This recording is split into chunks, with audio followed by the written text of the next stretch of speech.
뉴스 정면 승부.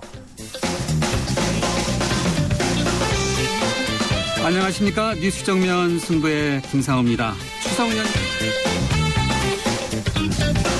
추석 연휴 잘 보내셨는지요? 연휴 후라서 일하기 정말 힘드시죠? 혹시 퇴근 후라면은 정말 다행이다 이렇게 생각하실지 모르겠습니다.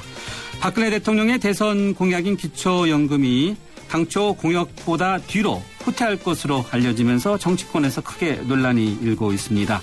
새누리당은 불가피한 선택이라는 입장이지만 민주당은 대선 공약의 큰 후퇴라면서 정치 공세에 나섰습니다. 대선 전과 후가 분명히 다르다라는 것은 익히 알고 있지만 시민들의 반응도 그다지 좋은 것 같지는 않습니다. 사태의 책임을 지고 사퇴할 것으로 알려진 진영 복지부 장관에 대해서도 여야가 엇갈린 반응인데요. 네, 3자 회동에 대한 앙금이 가라앉지 않은 상황에서 민주당은 대선 공약을 후퇴한 것을 정치 쟁점할 것으로 보여서 앞으로도 대선 이후에 이 같은 논란은 계속될 전망입니다. 네, 오늘 한 글자로 바라본 세상은 후입니다. 뒤를 뜻하는 후입니다. 후에 대한 여러분들의 다양한 생각, 짧은 문자는 50원, 긴 문자는 100원의 유료 문자인데요. 휴대전화, 우물정 0945번, 그리고 저희 앱사이트, 스마트폰 앱사이트로도 보내주시면 여러분과 방송에서 함께 하겠습니다. 9월 23일 월요일 뉴스 정면 승부 문을 열죠.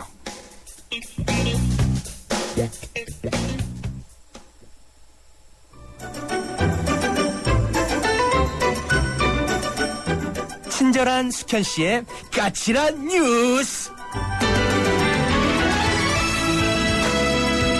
네, 뉴스 정면 승부 1라운드 친절한 숙현 씨의 까칠한 뉴스로 시작하겠습니다. 친절한 숙현 씨 나오셨습니다. 안녕하세요. 네, 안녕하세요. 추석 연휴 잘 보내셨어요? 네, 가장 편한 자세로 3일 내내 집에 있었습니다.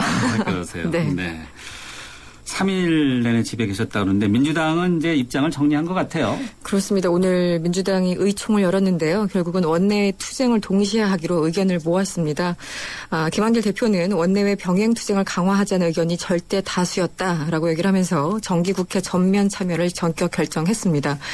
한때는 그 장외 투쟁에 올인하자 이런 일부 의견도 있었는데요. 국정감사 등을 통해서 좀 더 효과적으로 싸우겠다 이런 계산을 한 것으로 보입니다. 대신 김한길 대표의 몫은 더 커졌습니다. 서울광장 천막 당사를 거점으로 전국을 순회하면서 전국 원외 지역위원장들 그리고 지역위원들을 중심으로 원외 투쟁도 강화하기로 했고요.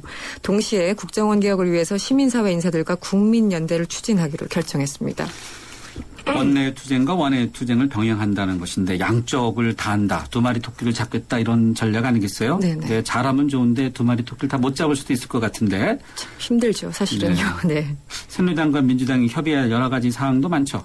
그렇습니다. 전년도 결산 심사 아직 제대로 안 됐고요. 또 대정부질문, 국정감사 그리고 새해 예산안 의결 등 할 일이 정말 태산입니다. 새누리당은 즉시 상임위를 풀 가동해서 전년도 결산 심사 그리고 법안 심사를 진행하자 이런 입장입니다. 반면에 민주당은 일단 국정감사 등을 통해서 국정원 개혁과 검찰 개혁 그리고 지금 논란이 되고 있는 복지 후퇴나 경제 민주화 이런 핵심 이슈를 최대한 쟁점화하겠다 이런 방침을 세우고 있습니다. 국감 기관 보고 준비나 증인 참고인 출석 등에는 약 한 2주일 정도가 걸리는데요. 이러한 점을 고려한다면 국정감사는 이르면 내달 7일 늦어도 중순 이전에 열릴 가능성이 높은 것으로 보입니다. 원래 정치가 그렇습니다만 여야 또 셈법이 다르지 않겠어요? 정기국회가 일단 본격적으로 가동은 되지만요. 그렇습니다. 그 정기국회에 참여한다는 민주당의 결정에 새누리당은 일단 환영한다 이런 입장이죠. 여당으로서 정기국회조차 제대로 열지 못하는 상황만큼은 아마 피하고 싶었을 겁니다. 반면에 민주당은 장외에서만큼이나 원내에서 투쟁 수위를 높이겠다고 결정을 한 건데요. 따라서 강조점이 지금 다를 수밖에 없습니다. 새누리당 최경원 원내대표는 오늘 오전 한 회의에서 이런 얘기를 했습니다. 야당이 국회 본연의 활동인 민생 법안과 예산 처리를 명분 없는 장외투쟁과 연계시키려 한다면 민심의 역풍에 부딪힐 것이다. 이렇게 주장을 하면서 민주당을 다소 선제적으로 압박하고 나섰습니다. 이에 대해서 민주당 김한길 대표는 박근혜 대통령과 새누리당이 그 민생을 거론할 자격이 없다. 이렇게 일갈을 했고요. 우리는 매서운 원내투쟁을 통해서 민주주의의 회복과 민생 살리기에 매진할 것이다 라면서 서로 다른 시각을 드러냈습니다. 여야가 같은 단어를 쓰고는 있네요. 민심, 민생. 그렇죠? 그렇죠. 네. 같은 단어를 쓰고 있는데 셈법은 다르고 그렇죠. 과연 누가 민심을 생각하고 누가 또 민생을 제대로 하는지 이런 게 궁금한데 네. 이제 청와대가 할 일이 더 많아진 듯한데 진영 복지부 장관 사퇴설도 나오고 있죠. 왜 그렇습니까? 네, 얼어붙은 전국이 풀릴지도 모른다라면서 일말의 기대감이 있었는데 추석을 코앞에 두고 날아갔었죠. 대치국면은 현재 이어지면서 여야 간 감정의 골만 깊어지고 있는 상황입니다. 어쨌든 일체적인 책임은 대통령 혹은 여당의 몫일 겁니다. 그런데 이 와중에요, 북한은 이산가족 상봉을 연기한다는 참으로 이해하기 힘든 결정을 내렸고 또 국내적으로는 복지공약 축소에 책임을 지고 복지부 진영 장관이 사퇴를 검토하고 있다. 이런 소식도 들렸습니다. 일이 한참 꼬일 대로 꼬이는 이런 분위기로 가고 있는 것 같습니다. 일단 청와대에서는 복지부 진영 장관의 사퇴에 대해서는 금시초문이다. 뭐 이런 이야기는 내는 것 같아요. 네. 그런데 뭐 어쨌든 검토를 하고 있다고 이미 좀 기사가 나온 상태라서요. 네. 확정할 수는 없는 상황. 왜 외곽에서 이렇게 이야기가 도는지 그것도 네. 궁금하네요. 네. 당장 오는 26일이죠. 26일에 국무회의가 열리는데 화요일하고 보통 목요일 날 열리는데 그렇습니다. 목요일 날 열리는 국무회의에서 바로 논란이 되고 있는 기초연금과 관련해서 정부가 최종 입장을 발표하나 보죠? 그렇습니다. 일단 그 대선 공약 중 하나가 바로 그 65세 이상 모든 노인들에게 20만 원씩 지원하겠다 이런 기초연금이었습니다. 그런데 이미 대통령 인수위 시절부터 후퇴를 거듭해왔습니다. 지금 흘러나오는 내용을 보면요. 65세 이상 노인 중에서 소득 하위 70%에게만 국민연금 가입기간 그리고 경제적인 형편을 고려해서 최고 20만 원 한도에서 차등 지원한다. 이런 방안이 유력시되고 있습니다. 물론 뚜껑을 좀 열어봐야 알겠지만요. 많이 후퇴한 안이 나온다면 대통령의 리더십에 상당한 타격이 예상됩니다. 진영 장관의 사퇴도 그 비난을 다소 누그러뜨리기 위한 선제적인 결정으로 해석이 됩니다. 이게 맞다면요. 당장 야당은 공약 먹튀다 이렇게 규정을 하면서 국민 저항을 초래할 것이라고 비판 수위를 높이고 있습니다. 생각해보시면 지난 대선 때 당시 박근혜 후보는 대통령에 당선되면 그만이라는 태도를 보이고 있다면서 민주당을 공격했었는데요. 부메랑이 돼서 날아오지는 않을까 참 걱정하시는 분들이 많습니다. 다른 문제도 아니고 돈을 20만 원씩 주겠다고 약속을 해서 네. 민감하게들 상당 부분 반영하는 것 같아요. 나이 드신 분들이요. 그렇습니다. 사실 근데 그게 지켜질 거라고 믿었던 분이 또 얼마나 될까 싶긴 한데요. 네. 예, 그러면서도 박근혜 대통령은 약속을 잘 지키는 대통령 이런 것을 또 슬로건에 이제 표방을 했었기 때문에 그랬었죠. 네. 이 부분이 상당히 좀 부담이 되지 않을까 그렇습니다. 이런 생각은 드는데 네. 오늘 26일 국무회의에서 대통령이 뭐라고 언급할지 상당히 궁금하네요. 사과를 할지 그렇지 않을지요. 네. 이번은 최동호 검찰총장 전 검찰총장 현재죠? 네, 아직 현직입니다. 사퇴 수리가 안 됐으니까 네. 검찰총장 문제 한번 짚어보죠. 어떻게 돌아가고 있습니까? 지금 이 시간 했는지를 모르겠는데 일단 예정대로라면 오늘 조선일보를 상대로 정정부도 소송을 제기할 것이라고 알려졌습니다. 지난 17일이었죠. 변호인을 통해서 소송 준비를 마무리 중에 있고 또 연휴가 끝나면 그 소장을 법원에 접수할 것이다. 이렇게 밝힌 바가 있습니다. 최동욱 총장은 서울중앙지검 특수부 시절에 함께 근무했던 고검장 출신 변호사 등 2명의 변호인을 선임해서요. 소송을 준비 중인 것으로 알려졌습니다. 지난 13일이었죠. 자신을 둘러싼 혼의 아들 의혹과 관련해서 사의를 표명했지만 청와대가 이를 어떤 이유에서인지 하여튼 수리를 지금 하지 않고 있습니다. 따라서 지난 16일부터 연가를 낸 상태입니다. 이미 사의 의사를 밝힌 데다가 청와대가 어쨌든 다소 좀 의도적으로 사표 처리를 안 하고 있는 만큼 출근을 하지는 않을 것 같습니다. 이러면 봉급은 계속해서 받겠네요. 받기는 바뀌었죠. 이미 그렇죠. 사표 처리가 안 됐으니까. 네, 그렇긴 하네요. 네. 그만두겠다는 사람 붙잡아놨으니 또 봉급은 받고. 그렇군요. 네. 네. 다음은 전교조 문제 짚어보죠. 해직자를 조합원으로 인정하고 있죠. 정교조가. 그렇습니다. 이것에 대해서 정부가 이건 말이 안 된다. 노조를 인정하지 않겠다. 이런 최후 통첩을 했다고요. 그렇습니다. 고용노동부는요. 다음 달 23일까지 그러니까 한 달 여유를 준 거죠. 전교조가 해직자의 노조 가입을 허용하고 있는 현행 규약을 시정하지 않을 경우에 법의 노조가 된다고 오늘 공식적으로 통보했습니다. 현행 교원 노조법에 따르면요. 해직자의 조합원 자격을 인정하지는 않고 있는데 전교조는 이와는 달리 해직자의 가입을 허용해왔습니다. 법의 노조가 되면 전교조는 단체 협약 체결권 이런 것들을 상실하면서 노조법상 내릴 수 있는 권리를 상실하게 됩니다. 또 사무실 임대료 등 각종 지원도 끊기게 된다고 합니다. 고용부는 지난 2010년 해직자를 조합원으로 규정하고 있는 규약을 개정하라고 전교조에 시정 명령을 내렸고요. 현재 대법원은 고용부의 손을 들어주고 있는 상태입니다. 네, 그렇군요. 네. 추석 연휴 3일 동안 푹 쉬었으니까 앞으로 까칠한 뉴스 많이 준비해 주세요. 더 까칠해져야 되겠죠. 네, 알겠습니다. 오늘 말씀 여기까지 듣겠습니다. 고맙습니다. 고맙습니다. 지금까지 이숙현 시사 칼럼니스트였습니다. 지금 시각 6시 18분 48초 막 지나고 있는데요. 교통 상황 알아보겠습니다. 박화영 캐스터. 예, 이동 차량이 좀 늘고는 있는데요. 전체적으로 그리 어렵지 않은 퇴근길이 되고 있습니다. 내부순환로 성산동 쪽으로는 고장차가 두 군데 막고 서 있는데요. 먼저 홍지문 터널 부근 1차로 또 홍은램프와 홍제램프 사이 3차로에 고장차가 서 있는데 워낙 오늘 이동 차량이 좀 적다 보니까 속도 내는 데는 큰 무리가 없는데요. 다만 고장차 부근으로는 차로 변경에는 신경 쓰셔야겠습니다. 반대 성수동 쪽으로는 홍은램프에서 정릉터널까지 시속 30km대로 이동하고 있습니다. 통일로는 서울역 쪽으로 연신내에서 녹번역 또 서대문역에서 서울역까지 지정체가 되고요. 마포대로는 마포대교 쪽으로 공덕 로터리에서 마포역 구간 차간격을 좁힙니다. 강변북로 상황 대체로 괜찮습니다. 두 군데 모두 이천동 일대로만 주춤합니다. 뉴스 정면 승부 교통정보였습니다. 대한민국의 하루, 여러분의 하루를 정리해드립니다. YTN 뉴스 FM, 뉴스 정면 승부. 네, 뉴스 정면 승부 1라운드 첫 번째 정면 인터뷰 함께 하시겠습니다. 박근혜 정부 출범 이후 닷새간의 첫 번째 긴 추석 연휴가 이렇게 보내고 끝났는데요. 추석 연휴는 매년 정기국회 기간 초반과 이렇게 겹치면서 전국의 분수령 역할을 해왔는데요. 추석을 맞은 정치인들도 이제 연휴 동안 민생 속으로 이렇게 향했죠. 여야 정치권 추석 민심은 어떻게 파악하고 있고 산적한 민생 현안, 특히 이제 경제 분야 과제에 대해서 어떤 해법을 내놓고 있는지 들어보도록 하겠습니다. 여야 민생을 위한 현장을 찾아가는 투기가 각각 마련되어 있는데 먼저 새누리당 정책위원회 산하 손톱 및 가시 뽑기 특별위원회의 부위원장인 이현재 의원 전화로 연결되어 있습니다. 이 의원님 안녕하세요. 안녕하세요. 네, 이현재입니다. 네, 박근혜 정부 출범 이후 아주 닷새간의 긴 추석 연휴 이렇게 이제 저희 모든 국민들이 보냈는데 의원님께서는 어떻게 지내셨는지요? 예, 저도 이제 지역에서 그간 못 본 지역 분들 좀 만나고 또 우리 또 상가도 또 전통시장도 방문하고 해서 여러분을 만나서 많은 말씀을 들었습니다. 많은 말씀 들은 것 중에 어떤 이야기가 많습니까?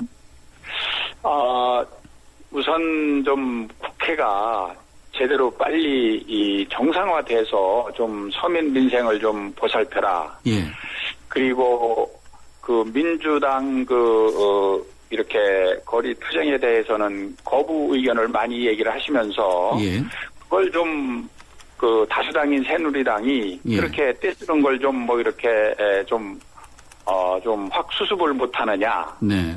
그런 의견이 많았고요. 또 하나는 이제 우리 하남, 제가 지역이 경기도 하남시인데 하남시는 이석기 내란 음모 사건과 관련해서 예. 거기에 이제 부위원장 되는 사람이 현재 압수수색을 받고 조사를 받고 있습니다. 예.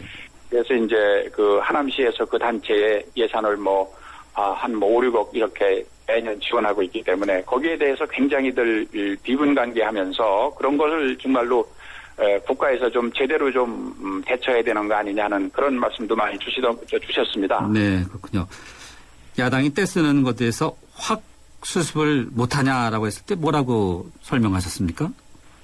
사실 그 부분은 저희들이 참 답답한 부분인데 이제 국회가 이제 선진화법에 의해서 여야 합의 안 하면 의사일정이 진행이 안 되는데 일반 국민들은 시민들은 그런 걸 잘 모르거든요. 새누리당이 다수당이니까 네. 다수당이 좀 이렇게 좀 확 좀 힘을 발휘해서 못하느냐라고 말씀을 하실 때 참 설명이 좀 그런 부분은 이 현재 법제도를 잘 모르시니까 참 그런 부분은 설명이 굉장히 답답했는데 최대한 노력을 우리가 하고 있고 여하튼 추석 끝나고 나면은 민주당도 서민 민생 이렇게 살핀다고 계속 말을 하고 있으니까 이제 잘 되지 않겠느냐 하는 그런 정도 말씀을 드렸습니다. 네. 야당에게 확 양보해야 된다 이런 의견 없었나요?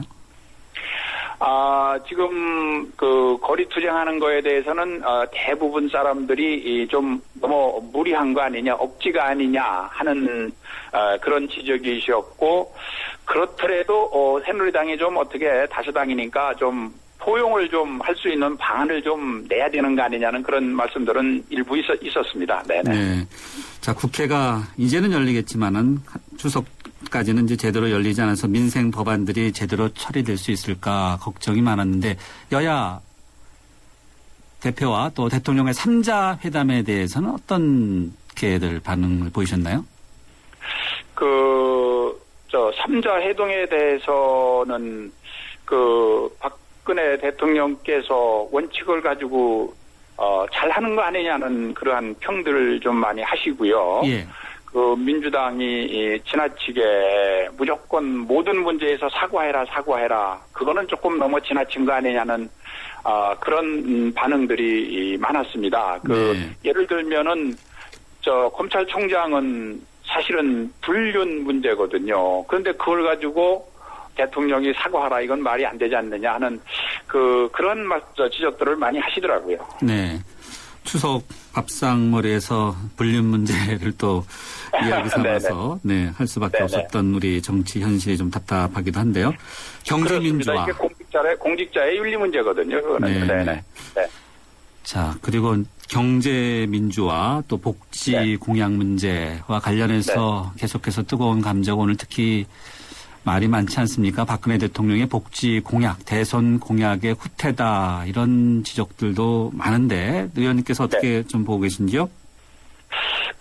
우리 경제민주화 관련해서는 법을 상당히 많이 처리를 주요한 법안들은 많이 했습니다.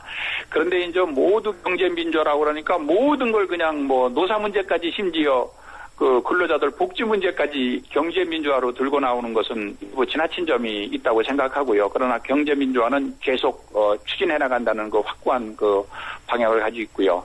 이 복지 문제는 사실은 이게 국가 살림살이 돈하고 관련된 문제라서 예. 이게 돈이 우리가 복지가 그냥 공짜로 하늘에서 떨어지는 게 아니고 우리가 낸 세금의 범위 내에서 하다 보니까 현실적인 문제가 있는 부분에 대해서는 국민들이 기대하시는 부분은 크겠지만 좀 조정은 또 일부 할 부분이 있으면 또 현실에 맞게 좀 조정을 불가피하게 할 수밖에 없는 거 아니냐는 그런 생각들입니다. 예. 기본적으로 복지는 해야 되지만 돈을 어떻게 해결할 거냐, 이 문제에 대해서는 좀 신중하게 검토가 필요하다 하는 생각입니다. 네, 복지 문제. 우리가 내는 세금으로 해야 되는 거니까요. 그렇죠. 네. 그냥 지금 복지에서 그냥 막 쓰면은 그게 빚을 내서 쓰면은 우리 후세들한테 빚을 넘겨주는 거거든요. 그래서 그런 복지는 좀 지양해야 되는 거 아니냐. 우리가 현실적으로 감내 가능한 범위 내에서 이렇게 해나가는 게 바람직하다. 원칙적으로 약속한 건 지켜야 되겠지만 그러나 우리가 돈이 가용 재원이 가능한 것도 이렇게 함께 불가피하게 고려할 수밖에 없는 거 아니냐, 이렇게 생각을 합니다. 예, 결국은 이제 돈 문제 아니겠습니까? 경제가 잘 돌아가야 또 세금도 많이 내고 그렇습니다. 네. 지금 결국 기업의 문제로 돌아갈 수밖에 없는데 손톱미 가시뽑기 특별위원회 이른바 손가위원회 부위원장을 맡고 계시지 않습니까? 네, 그렇습니다. 아무래도 중소기업인들 특히 많이들 만나셨을 텐데 자, 어떻습니까? 이 문제는 중소기업들의 어려움, 가시 뽑는 문제 제대로 되고 있는지, 그러면은 돈을 제대로 나라에 많이 줘서 복지 문제가 돌아갈 수 있는지 어떻습니까? 네. 그래서 이제 손톱밑 가시, 사실은 손톱밑에 가시 찔린다고 죽진 않지만 성가셔서 귀찮아서 힘들어서 아무것도 하기가 어렵잖아요. 그래서 그러한 가시를 뽑아주자는 거고, 요거는 이제 대통령직 인수위원회에서 박근혜 대통령께서 강한 정책 의지로 이제 인수위 때 시작을 했던 것이고, 우리 당에서도 이제 특위를 만들어서 속칭 줄여서 손가위라고 하는데 가위로 애로사항을 싹둑 잘라주자 하는 취지로 이제 출범을 해서 저희들이 이 현장도 여러 군데 가고 현장도 한 서너 군데 가고 그렇게 해서 지금 발굴을 해가지고 해결을 해나가는 단계에 있습니다. 어떤 예를 들면 예를 들면은 대민한 게 예를 들어서 우리 이쑤시개 있지 않습니까? 예. 이쑤시개를 낱개로 포장할 때 거기 제조 연월일을 찍게 돼 있습니다. 아, 그래요? 그런데 그게 현실적으로 가능하겠느냐? 그리고 실익이 뭐냐? 그래서 이런 부분은 관련 법을 고쳐서 시행령을 바꿔서 이제 그 제조 연월을 찍지 않아도 되도록 이렇게 했고요. 또 이제 그 우리가 그 4대 보험료를 낼 때 100만 원까지는 카드로 내는데 5인 이상 100만 원에 넣으면 카드로 못 냅니다. 그러니까 그 얼마나 불편합니까? 이런 부분도 카드로 전부 될 수 있도록 이렇게 조정하기로 이렇게 방향을 잡았습니다. 아주 뭐 어찌 보면은 우리 생활에서 어찌 보면 사소한 것 같지만 우리 국민 입장에서는 아주 불편한 부분, 또 중소기업 입장에서 불편한 부분을 이렇게 계속 찾아서 하나하나 우리는 해결하는 데 이렇게 초점을 두고 있습니다. 그래도 아직 또 뽑아야 할 가시들이 많아 보이는데요. 아, 그렇습니다. 네. 예. 특히 뭔가 좀 뽑으려고 하는데 잘 안 뽑힌다 하는 게 어떤 거 있습니까?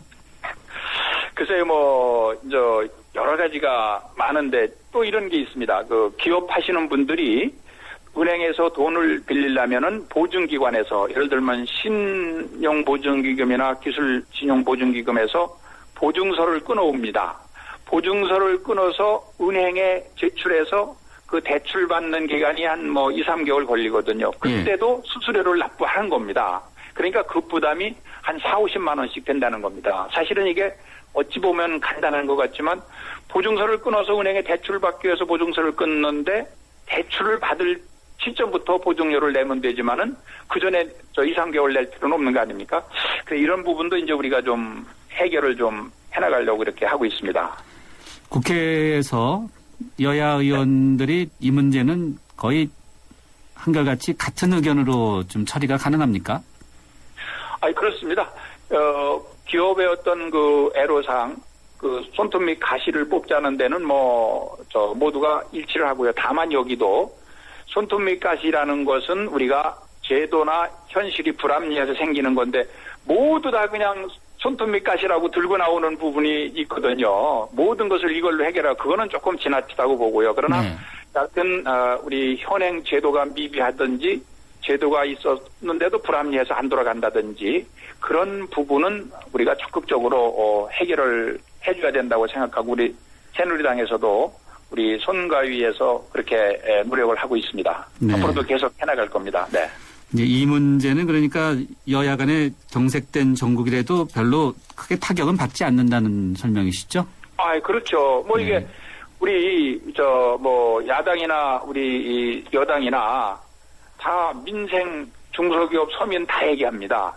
중요한 것은 말로 위한다고 하지 말고 실질적으로 그런 걸 하나하나 해결하는 게 필요하고 특히 정기국회는 법으로 열려 있는 거거든요. 그래서 이제 민주당도 들어온다고 해서 다행으로 생각합니다만은 들어와서 진지하게 말로만 서민 민생 이렇게 얘기하지 말고 같이 이런 문제를 좀 법제도를 고쳐나가는 노력을 같이 좀 해주기를 진심으로 기대를 합니다. 네. 그러면 가장 먼저 처리될 중소기업 가시 뽑는 문제와 관련된 법안 어떤 것들이 있습니까? 한두 개만 소개해 주시죠.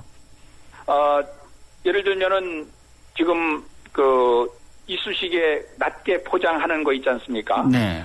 요것을 제조 원활히를 하려면은 공중위생관계 법을 고쳐야 되고 그 법에 따라서 시행령을 고쳐야 됩니다.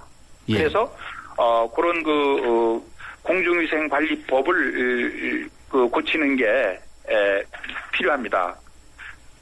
예. 가시, 이쑤시개 이야기까지 나왔네요. 네. 자, 네네네. 경색된 정부. 자, 야당이 일단 국회에 들어오기는 했는데 네. 어떻게 보십니까? 그래도 경색된 정국을 좀 타개하기 위한 방안 고민해 보셨나요? 우리 여당으로서 고민하는 정도가 아니고 지금 그런데 이제 문제를 대부분 풀려면 여야 국회에서 법을 고쳐서 여기 국회가 다 권한을 가지고 있거든요.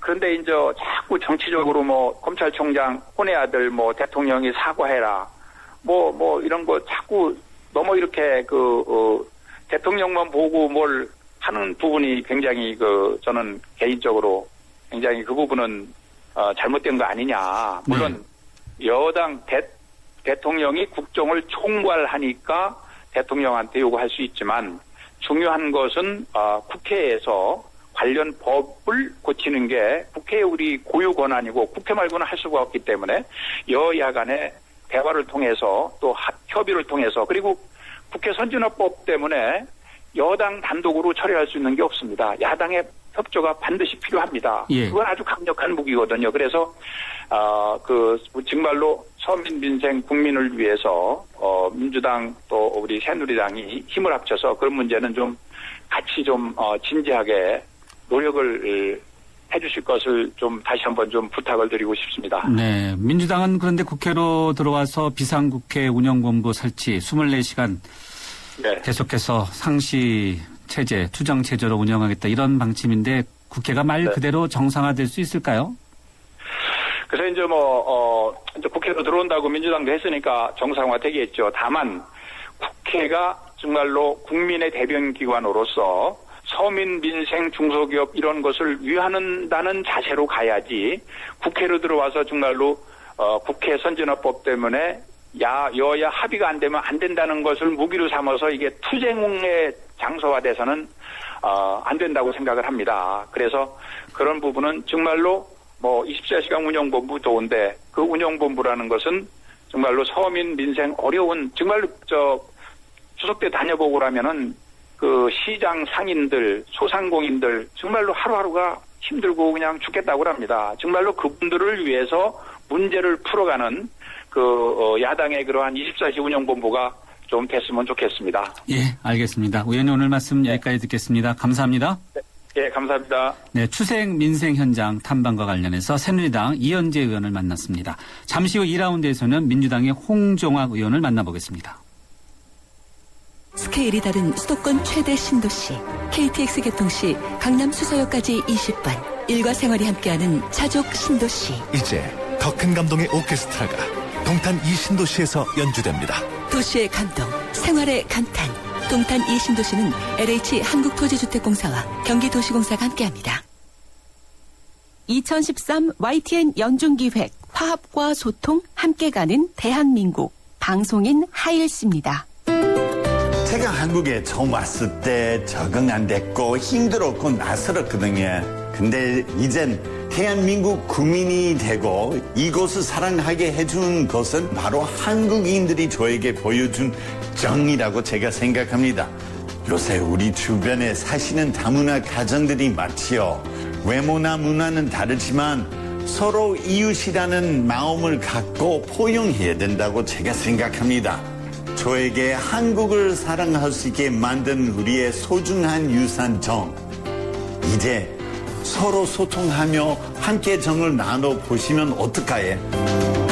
2013 YTN 연중기획 화합과 소통 함께 가는 대한민국 YTN 라디오가 함께합니다. 예스. 예스? 아, 예스. 예스. Yes, yes, yes, yes! 예스가 뭐지? 예스가 뭔데? Why yes, yes! 언제 어디서나 자유롭게 YTN 라디오를 즐길 수 있는 스마트폰 앱 예스! 지금 구글 스토어에서 예스를 다운받고 축하 메시지 남기면 추첨을 통해 가왕 조용필 콘서트 티켓을 팡팡! 지금 다운받으세요. YTN 라디오 앱 예스! 살아있는 뉴스 깨어있는 방송 한국의 뉴스 채널 YTN 뉴스 FM. 네, 뉴스 정면 승부 2라운드 시작하겠습니다. 저희 정면 승부에서는요, 가왕 조용필 콘서트 티켓인데 20만 원 상당의 티켓 이벤트를 오는 30일까지 진행하고 있습니다. 참여할 수 있는 방법 알려드리겠습니다. YTN 라디오가 새로 출시한 스마트폰 애플리케이션이 있는데요. YTN 라디오 예스라고 되어 있습니다. 예스를 다운받으시고 회원 가입하시면 되겠습니다. 먼저 이벤트 당첨되신 분들의 목소리 한번 들어보신 다음에 다시 설명드리겠습니다.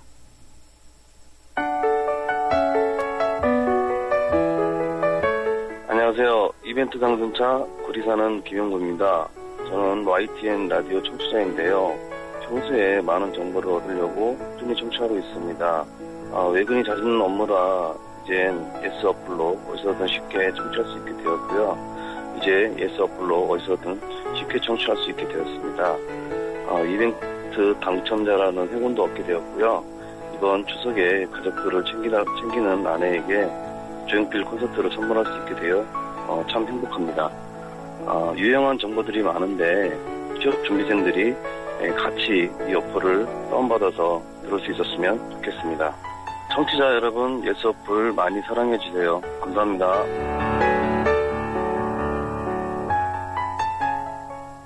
네, 스마트폰 안드로이드 이용하시는 분들은요, 구글의 플레이스토어라는 곳에 들어가시면 되고요. 애플 아이폰 이용하시는 분들은 앱스토어에 들어가셔서 다운받으시면 됩니다. 지금 한번 해보시죠. YTN 라디오 예스로 검색하면 첫 번째로 나오는데요. 바로 다운로드 받으신 다음에 회원 가입을 하셔야 되는데 주민등록번호 이런 복잡한 거 없습니다. 간단하게 이메일하고 이름, 성별만 적으시면 되고요. 다운로드 받으신 다음에 왼쪽 아래에 메시지 쓰는 곳이 있습니다. 이 메시지에 간단히 적어주시면 되겠습니다. 네, 잠시 쉬었다가 이어가겠습니다. 안녕하십니까. IBK 홍보대사 송혜입니다. IBK 기업은행은 대한민국 국민 모두가 거래할 수 있는 은행입니다. 국민 여러분, 기업은행에 예금하면 기업을 살립니다. 그리고 기업이 살아야 일자리가 늘어납니다. 참 좋은 은행, IBK 기업은행. 잠은 인생의 사치라던 에디슨. 하지만 그의 열정을 지켜준 것도 깊은 잠이었습니다. 짧게 자도 깊고 편안하게. 시대의 리더와 함께한 시몬스. 당신의 인생과 함께합니다. 흔들리지 않는 편안함. 시몬스. 자동차 1년에 얼마나 타세요? 한 9,000km? 사고 난 적은요? 3년간 없죠. 그럼 보험료 할인 더 받으셔야죠. 마일리지로 할인받고 3년 무사고로 또 한 번 할인.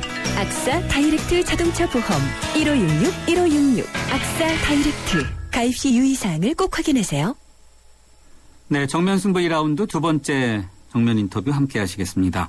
여야 정치권은 추석 민심을 어떻게 파악하고 있고 또 산적한 민생 현안, 특히 경제 분야 과제에 대해서 어떤 해법을 갖고 있는지 들어보는 시간 갖고 있는데요. 이번에는 민주당의 을을 위한 위원회 입법 분과장인 홍종학 의원 전화로 연결해서 이야기 들어보도록 하겠습니다. 홍 의원님 안녕하세요.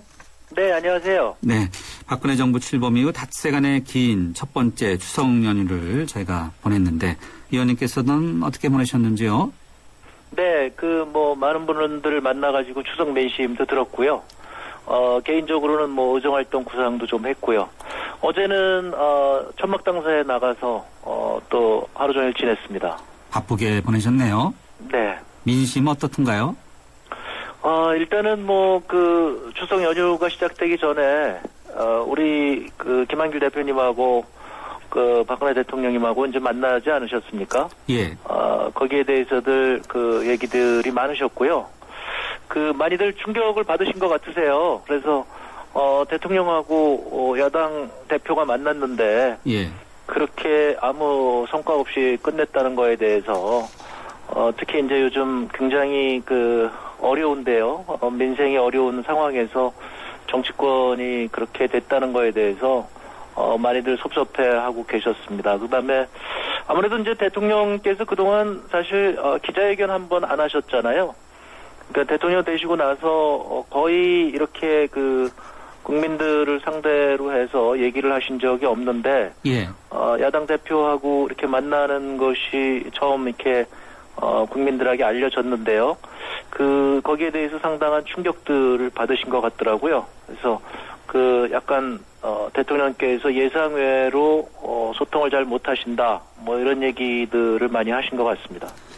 아무 성과 없이 끝난 것에 대해서 국민들이 충격을 받더라라고 이제 전해주셨는데 민주당에 또 책임이 있다 이렇게 지적하시는 분들은 없습니까? 지금 민주당에 대해서도 비슷한 얘기를 많이 하시죠. 그다음에 저희 열렬 지지자들은 민주당이 그렇게 중요한 민주주의가 훼손되는 문제가 있었는데 그거에 대해서 왜 제대로 처리를 못하느냐 이런 분들도 계셨고요. 또 많은 분들은 지금 민생이 어려운데 민주당이 그렇게 자꾸 밖에만 있으면 되겠느냐, 빨리 국회에 들어가야 되지 않겠느냐. 예. 근데 사실은 저희는 국회에 계속 있었거든요. 그런 것들은 좀 이제 저희가 갑갑했습니다. 이게 이제 아마 저희가 장내외 투쟁이라고 하고 있는데 그것이 이제 많은 국민들께서는 장외투쟁하느라고 지금 그 국회 의정 활동을 전혀 안 하는구나 이렇게 알고 계신 분들이 의외로 꽤 많더라고요. 그래서 네. 그런 분들께는 그게 아니고 저희가 사실은 지금 의정 활동도 열심히 해서 7, 8월에 입법 제안을 한 걸 보면 우리 당이 훨씬 더 많다. 뭐 그런 얘기도 제가 해명은 했습니다만 뭐 아무래도 일반 시민들의 입장에서는 그렇게 곱지만은 않았습니다. 네, 장외투쟁 언급해 주셨는데 이제 김한길 대표가 주로 천막당서에 남아 계시는 거고 나머지 분들은 이제 국회로 돌아가시는 거죠. 근데 뭐 대표님이 거기 저희 대표께서 거기 계시는데 의원들이 뭐 국회에서 이렇게 활동만 할 수는 없고요. 하여튼 뭐 최대한 짬을 내서 요즘도 뭐 마찬가지입니다. 그 전에도 시간 나는 대로 천막당사에 가서 서로 의견도 나누고 뭐 앞으로 대응 방안도 얘기를 하고 이렇게 해왔거든요. 예. 뭐 앞으로도 아마 그렇게 되지 않을까 싶습니다. 네. 민생이 어려운데 왜 밖에 있느냐라고 이제 지적하신 분들도 있었다고 언급해 주셨는데 민생 어렵다는 것은 구체적으로 어떤 분야를 말씀하시는 든가요? 그러니까 이제 현장에서 계신 분들은 아무래도 경기가 지금 굉장히 안 좋고요. 네. 저는 뭐 사실은 을지로위원회 때문에요. 그동안 서민들을 이제 많이 만났었거든요. 예. 그래서 이제 제가 느끼는 거는 뭐냐면 경제 위기가 2008년도에 오지 않았습니까? 예. 그래서 이명박 정부 내내 내년이면 좋아질 것이다. 내년이면 좋아질 것이다. 네. 그렇게들 사실은 버텨온 것인데 예. 사실은 경기는 좋아지지 않았고요. 네. 지금 박근혜 정부가 출범을 했는데 지난 뭐 6개월이 지나고 지금 7개월, 8개월 되고 있는데 사실은 정부가 경제를 좋아지게 하는데 거의 보이지 않았거든요. 그런 면에서 이제 일반 국민들이 굉장히 뭐 섭섭해 한다고 그럴까요? 정치권이 너무 이렇게 민생을 모르는 거 아니냐. 이제 저희는 사실은 국회에서 계속 그런 거를 지적을 해왔습니다. 네. 민생이 이렇게 어려운데 박근혜 정부는 지금 도대체 뭘 하느냐. 사실상은 박근혜 정부는 경제에 대해서 그동안 유의미한 조치를 한 것이 사실 거의 없습니다. 그런 것들이 이제 저희는 굉장히 안타깝게 생각을 하고 있고요. 예. 그렇게 된 데는 가장 큰 이유는 지금 재정이 굉장히 안 좋습니다. 재정. 네. 네. 그러니까 지난 6개월간 정부 재정 적자가 46조 2천억이나 재정 적자가 났는데요. 네. 이것은 사실은 우리 대한민국 건국 이래 사상 최대 상반기 적자 규모거든요. 예. 그러니까 정부가 돈이 없다 보니까 서민들이 삶이 어려운데 거기다 쓸 돈이 없는 거죠. 네. 지금은 뭐 적자 메꾸기에 급급한 상황이고 뉴스를 보셨는지 모르겠습니다만은 지금 정부는 기존에 있는 예산도 더 아껴라 이렇게 지금 각 부서의 기획재정부에서 공문을 내려보낸 상황이거든요. 네. 그러니까 정부가 돈이 없어서 자체적으로도 긴축이 들어가니까 지금 서민들 어려운 것을 지원해 줄 수가 없는 거죠. 네. 그런 것들이 지금 우리 민생을 더욱 어렵게 하고 있다. 저희는 이렇게 지금 판단하고 있습니다. 정부 재정 적자가 마이너스 46조, 건국 이래 최고로 많다 언급해 주셨는데. 네. 그게 이제 연말이면은 뭐 한 30조 정도로 줄 거라고 예상은 하고 있습니다. 그렇지만 이제 그 규모도 사실은 굉장히 큰 규모고요. 예. 사실은 박근혜 대통령께서 야당 시절이나 그다음에 대표하실 때 이 재정 적자를 굉장히 강조하신 분이거든요. 예. 재정 적자, 국가 채무 이런 걸 굉장히 강조하셨는데 실제로 대통령이 되시고 나서 재정 적자가 이렇게 사상 최대 규모가 났는데 거의 언급을 안 하세요. 이런 것들이 이제 사실은 경제 전문가들을 굉장히 불안하게 만들고 있고 사실은 민생의 서민들을 이제 희망을 잃게 만드는 하나의 단초가 아닌가 이렇게 생각하고 있습니다. 네. 대통령의 대선 당시 공약이었던 기초연금 문제와 관련해서 복지 공약이 후퇴할 수 있다라는 이제 이야기가 많이 나오고 있지 않습니까? 네네. 홍 의원님께서 이제 이 부분은 어떻게 좀 보고 계신지요? 그런 게 이제 저희가 답답한 거고요. 대통령께서는 이제 공약을 지킬 공약만 하겠다고 아주 몇 번을 공언을 하셨지 않았습니까? 예. 그랬는데 지금 가장 중요한 공약, 특히 이제 어르신들에 대한 기초연금은 이건 아주 기본적인 공약인데요. 이것에 대해서 지금 지키지 못한다. 지킬 수가 없습니다, 사실은. 왜냐하면 재정 적자가 저렇게 심각하기 때문에 기초연금을 실제로 시행하지 않는 상황에서도 재정 적자가 이렇게 나고 있기 때문에 예. 복지를 더 하게 되면 재정 적자는 더 커지게 되는 것이죠. 그러니까 이제 이것은 실현 불가능한 지금 공약이 되고요. 사실은 기초연금뿐만 아니라 중증질환, 4대 중증질환에 대해서 전액 국가가 책임지겠다. 이 공약도 아마 지킬 수 없을 거고요. 마찬가지로 무상보육도 사실상 지금 공약을 못 지키는 거 아닙니까? 대통령께서 그렇게 얘기를 하셨지만 지방정부에다가 재정을 떠넘기다 보니까 지방정부에서는 다 재정 악화가 나서 이거 하기 어렵다. 결국엔 경기도 같은 경우에는 그동안 몇 년을 시행해왔던 무상급식조차도 이제는 하기 어렵다. 내년에는 중단할지도 모른다. 이런 상황이 된 거거든요. 그러니까 지금 전반적으로 정부가 재정 파탄이 나다 보니까 복지 공약도 달성할 수 없고 기존에 하던 복지조차도 후퇴를 해야 되는, 그렇게 된다면 서민들의 입장에서는 경제도 안 좋은데 복지도 줄어들고 공약도 실천이 안 되고 이런 것들이 지금 서민들로서는 굉장히 답답한 입장이죠. 네. 제 의원님께서 을을 위한 을지로위원회 맡고 계시지 않습니까? 네. 자, 재정 문제 이렇게 되면은 경제 민주화 이런 것이 시급한 문제인가요? 그게 이제 저희하고 새누리당하고 그다음에 박근혜 정부하고의 차이인데요. 이제 저희는 경제 활성화를 위해서 경제 민주화가 중요하다는 얘기입니다. 그러니까 왜냐하면 지금 한국 경제가 이제 살아나지 못하는 이유는 서민들이 돈이 없기 때문에 거기서 돈이 안 돌기 때문이라고 저희는 판단하고 있거든요. 네. 따라서 을지로위원회라든가 이런 활동을 통해서 갑이 을에게 불공정하게 대하는 것들을 가급적 이제 억제를 시키게 되면, 그러니까 이를테면 이게 이제 갑들이 을을 이제 수탈하는 구조 아니겠습니까? 예. 그런 것들을 좀 막게 되면 을들 사이에서 그게 이제 일반 서민들이 좀 돈이 좀 돌 거고요. 근데 저희가 복지를 강조하고 또 중산 서민층의 소득을 강조하는 이유가 바로 그런 이유인데요. 여기에 돈이 돌아야 경제가 활성화된다는 것이 이제 저희 생각이고, 그래서 저희는 경제 민주화가 곧 경제 활성화 대책이다. 이렇게 생각을 하고 있습니다. 그런데 박근혜 정부와 새누리당에서는 경제 민주화와 경제 활성화를 배치되는 개념으로 보고 있더라고요. 네.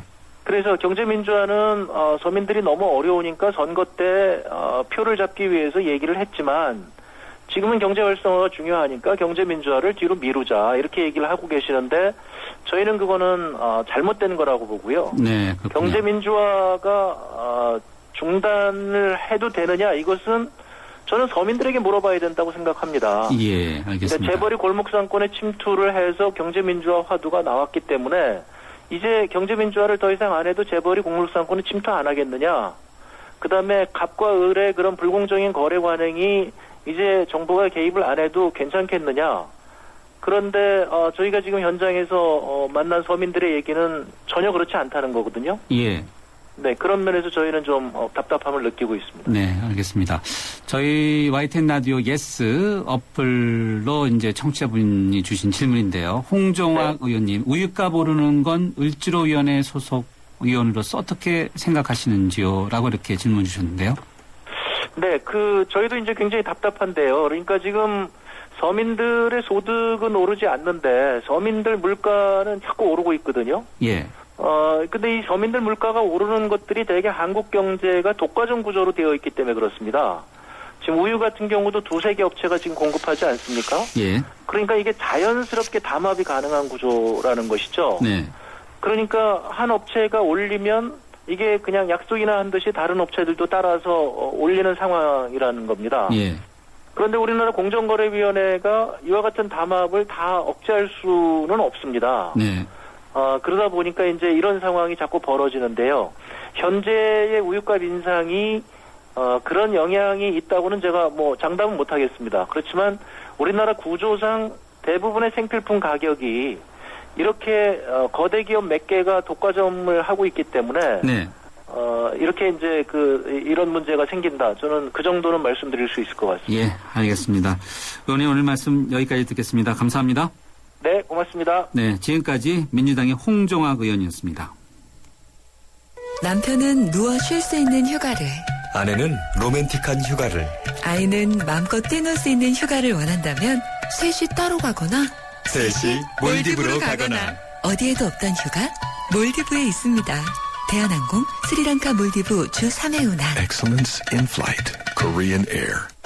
추석에 홈보이가 찾아왔어요. 엄마에겐 CCTV, 아이에겐 전자책, 아빠에겐 내비게이션. 홈보이 하나면 다 되니까 추석에 온 가족이 원하는 스마트한 선물 유플러스 홈보이. 유플러스 매장에서 만나세요. 가입 문의 101. LG G2는 왜 사용자 모드와 게스트 모드. 두 개의 모드를 만들었을까? 정답은 TV 광고에. Learning from you. LG G2. 1층 없는 2층은 없고 철길 없는 기차 없으며 스승 없인 제자도 없습니다. 세상은 저마다의 베이스가 있습니다. 세상에 베이스가 되다. 포스코. 네, 뉴스 정면 승부 잠시 후 3라운드에서 뵙겠는데요. 휴대전화 우물정 0945로 문자 메시지 그리고 예스 어플 메시지로 여러분과의 소통의 창 항상 열어놓고 있습니다.